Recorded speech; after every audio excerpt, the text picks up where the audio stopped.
Thank you very much to Bela Tamás-Konya and the Ludwig Museum for this initiative, the welcoming of the Dead Web, the End exhibition, and the organization of the MAP symposium around this theme. And I am very pleased to be here to take part in it today. The following presentation will try to approach the ways artworks may talk about the end of the internet, even when they are not part of the network. I will present the content of the Dead Web exhibition to do so. I will also try to spread some lines of thought which may contribute to reflect on the media art preservation issues. But let's make one thing clear first. It's not the cats that are going to break the internet, even though the internet is actually mostly made of them, as we all know. But more seriously, I will start with a few words about the genesis of this exhibition I curated for the first time in Montreal in 2017. The idea came in 2015 when I saw articles on the internet about a Royal Society Symposium conference which had for topic a possible capacity crunch of the internet. Organized by Professor Andrew Ellis from Aston University, UK, along with Professor David Saad from Aston University and Professor Sir David Payne from University of Southampton, the conference brought the attention of the media by its very surprising and, in some ways, shocking topic. Indeed, it is difficult to imagine ourselves without the presence of the internet in our everyday life.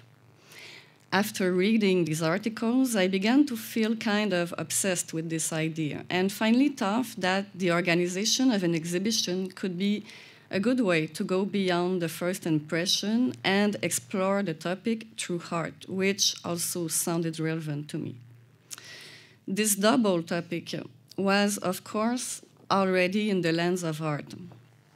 Death, for its part, is itself a privileged topic since a long time, and it still is. It is a topic which cannot die, if I may say, unlike most of the things of our world. From prehistoric art hunting scenes to the 16th century's Vanitas painting to our nowadays collective concerns about the Anthropocene. Then, on the other side, the internet is both a topic and a medium, and a singular one, which makes it something doubly and deeply attractive. As a medium, it is one which came with the technological developments of our last 30 years, and also with a shift of paradigm in how we see and understand art. I also like to think of the internet as a contemporary and technological aleph, this point within which everything is contained and can be seen at once, imagined by Borges in his short story first published in 1945. Internet has definitely something to do with the infinity, which the aleph is about, and not only in a conceptual perspective, but also in a very concrete dimension, if we may think of infinity as something tangible. In our Occidental culture, the internet is an omnipresent point of access to the world, where the real and the virtual constantly overlaps. And how could we preserve this aleph, its content and its infrastructure? But here again, overlapping is at work. An empty infrastructure has no sense, while there's obviously no content without container. No surprise here. However, content may become unavailable, and this may happen at any moment, not only because of an internet capacity crunch, but also in the case of any political crisis or climate catastrophe, which we could maybe predict, but not necessarily prevent. The will to preserve and conserve may also lead to a certain level of unavailability, to mummify or to turn objects of the world into specimens, as it is suggested with the installation Extended Sleep by Raman Ondak, is certainly a way to stop their aging journey. but it's also a way of removing them from the living world. Therefore, they act differently in the world, they get a different status. In losing the internet infrastructure, knowledge runs also the risk to be turned into ghosts we will barely believe in, or myths, or fragments whose meaning will elude us. To lose infrastructure may also mean eventually trying to reconstruct it, to reassemble what's left, to craft something new from the waste. This is what the installation infinitism.com forever prototype by Frédéric Laliberté is partly about. Then trying to preserve may also become a desperate gesture in regard of a world that falls apart, becoming media archaeology for what would be found, whether files or hardwares, content or infrastructure. There's a point where we might not know anymore what would be relevant or not. We may then all become artists, in the sense that to be creative might someday become the unique way to find solutions. The idea of the end of the internet also comes with the one of a state of disconnection. As human beings, we may be unsure of what's awaits us in the future. Will we find ourselves panicked and anxious, somehow lost without our usual references of the world as we actually know it? That is to say, a world made of real and virtual constructions? Will we lose our mind by losing the connection, as somehow do the protagonist in the video Lost Conclusions by Peter Forgach? Do we know how much our mental configuration is from now on linked to the internet? How our representation of the world is shaped by the intangible and pervasive matter of the internet? Maybe the only thing to be preserved in such a future would be our sanity. Coming back in a more concrete perspective, there is actually many web-based artworks which find themselves in a state of indefinite limbo because of the technological obsolescence which can't be fight for eternity, which was the case of Janusz Sugar's web-based artwork, Document Model, before it being decided to restore it for the Dead Web exhibition. That moment of rupture with the technological continuity calls then for a positioning. Will we preserve the hardware, the materiality, in case it has a specific presence, while the content may not be properly shown anymore? Or will we emulate the content and rather work on preserving the experience of the work? Can we consider both aspects without compromising too much and too far? But between these two positions, autographic for the preservation of the device and allographic for the preservation of the effect, the possibility to update web-based artworks and bring them closer to our present technological possibilities may be an option.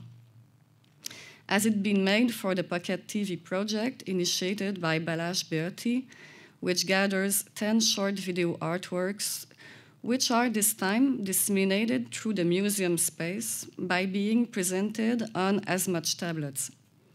While doing so, the content stayed the same while being delocalized from the one original website. And the original interface is displayed apart on a bigger screen. The question of the technological infrastructure both contains and reveals the ones of power and implicitly of capitalism, as we can see it in the film by Société Réaliste entitled The Fountainhead, which proposed a revised version of the original film from 1949, where all human presence has been removed. In doing so, it reveals the architecture and structure of power of the world we live in, reminding us of what allowed our Western world to become what it is and what it's been built on. The film points to the exterior signs which are still at work in the political economy of our technology-based era.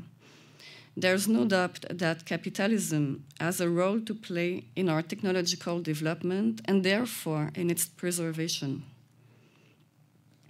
There is indeed a whole economy behind the Internet's infrastructure. Of course, we all know this. The installation in extremis by Dominique Sirois and Baron Lantaigne reflect on this through an exploration of what's beyond and behind the screen and what's lie under the ground, be it wires, optic fibers, or any or any other material which constitute the bones and frames conveying our emails, Twitter thought, likes and loves and pokes, and all shared content we may daily send in the universe. But here's another question. Does all this a sustainable way to communicate? And an underlying question. Are the media art preservation efforts able to go toward a green way of doing things? Our over-connected everyday life is connected as well to the digital waste side of reality.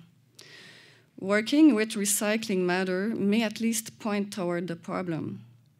When Simon and Romain de Diesbach are using used cell phone screens to create mirror-alike pictorial pieces, they remind us about the way we constantly reflect ourselves in the virtual world, as well as about the lifespan of our digital identities. Are they indeed to survive the hardware? The Internet, as our technological mirror, is actually a question which overflows itself toward the fact that connectivity is now the default, and hence it is much more than a mere mirror. It extends not only as does a physical prosthesis, but also as a mental and psychological one. And not only it extends us, but it also contains us, as if we were living in a reversed world of encoded content, in a datascape, as the writer William Gibson mentioned it in a recent interview with The New Yorker. The interactive installation, The Object of the Internet by Projet Eva, works partly as a container where our digital identities are somehow forever flowing in what we could call an analogic datascape, since the artwork's experience is totally mechanic and a robotic one. With connectivity as an extension and normative state of things, it is easy to imagine the force with which a sudden and total disconnection might eventually hit us. It is an event which would left us distraught and powerless. It would also be the source of a shared experience and collective souvenirs. A collapse of the Internet would necessarily mean, at some point, a collective recall of what it once was. The sound installation, Semiosphere, The Death of the Web, by Brigitte Azix, propose an exploration of this future memory of a technological past. The loss we may eventually face in the wake of such an event, the shock from it, might also act as a junction point between past and future, and thus mark the present of a sense of hyper-present and hyper-reality. If nothing's left except memories, does preservation and conservation, would it need to come back to a certain tradition of oral transmission? Oral transmission and embodied technical transmission was once the most common way to share knowledge, as it was in the 16th century, for example, as for the apprenticeship of Dutch painting Golden Age. The painting entitled Memento Vastum by Julien Boilly is a contemporary vanitas, which notably speaks to us about the loss of technological knowledge replaced by digital information. Knowledge, which is more and more turned into information, into data, is now requiring from us new ways to process, preserve, and archive, and not only in the art world, but within all of our fragmented worlds at once. How do we face these issues is an ongoing question. We will perhaps eventually have to turn ourselves toward alternative ways of communication, or at least reduce our internet consumption, which was partly the Royal Society's scientists' posture. In the meantime, the question may be pushed forward through artistic proposals. Data is somehow this unshaped matter which can be transferred and translated in so many different formats, whether audio or visual, readable or abstract, luminous or volumetric. Membranes, a generative installation by Lucas Truniger and Nicolas L. Hein, presents itself as such an alternative language. Inspired by the West African tradition of the talking drums, which actually translate algorithmic generated data related to language and music into luminous and sound signals, generating thus a form of post-internet communication. Similarly, the interactive and augmented reality installation Visual Communication, Homage to Jonathan Swift by Zoltan Szegedi Mazak, propose a form of minimal communication working on showing the objects themselves instead of enunciating the words to identify them. Based on a logic of language economy, the installation expresses a sense of playfulness through its radical and frugal posture toward communication's possibilities. But also, objects carry so much of meaning with them, within their form and their ways of inhabiting the world. The installation thus suggests that to be cut from the actual digital connectivity of the internet could be an occasion to revisit our relation to the material world. Moreover, offline objects are now often understood as post-internet artifacts, and this in the sense that basically everything now is seen and read through the digital lens, as if the physical world we live in had absorbed the virtual one as a melted layer of meaning which permeated. Not far from being a post-internet object of the world, the sound and light sculpture entitled Halftime by Balint Bori can be seen as a Dadaist ready-made and a complex artifact from a lost world. The CGI video animation entitled The History of the World in 100 Objects, The New Ozymandias by Tamás Komorowski, suggests somehow such a lost world. It presents itself not only as a form of digital desert in which some remaining objects of the world might testify of an ancient reality, but also something as a random collection preserved and mummified made of 3D objects, which might be the last clues to which referring to. This may lead to wonder about the preservation of digital content, which require constant migration strategy, constant awareness of what's the next format to consider, what's the most stable choice. Instability is certainly one of the main parameters to consider and process when it comes to media art preservation. And while art preservation is a lot about fighting against death by thwarting the instability of every living thing, we might dare to ask ourselves why we refuse most of the time to allow artworks to die, while everything else does. Does death isn't part of the deal? This is what the 3D animation entitled BPM 37093 by Julie Tremble is partly about. The very short video is condensing within a minute the death of a star turning into a diamond, thus telling us that death is also about transformation, mutation, and more generally change of form and state of materiality. In this same thread of reflection, media art preservation is a lot about anticipating the next steps of the digital and technological developments and transformation, anticipating how to respond to it a long time. Time is definitely a part of the equation regarding death and technological obsolescence. The video Don't Be Afraid by Lao Santo reminds us that time is a relative condition even though it constantly flows. While there is no more time left on one side of perception, there are always still more in a parallel timeline. The fact that time passes us by no matter what makes it something we can't reduce to a random consideration, mostly when it comes to preservation issues. And time right now, regarding the state of the world, its natural resources, its environmental health, is likely a borrowed one. And how do we deal with our will to preserve and conserve while we know that the current state of the world is on the edge, free-falling to our unstable ways of living? Of course, I don't have the answer, but future will tell, as it always did and does. The question of the future, as well as its roots and links with the past and bridges with an ever-changing and unstable present, is certainly a key to approach the idea of an eventual end of the internet, or of the digital world in general.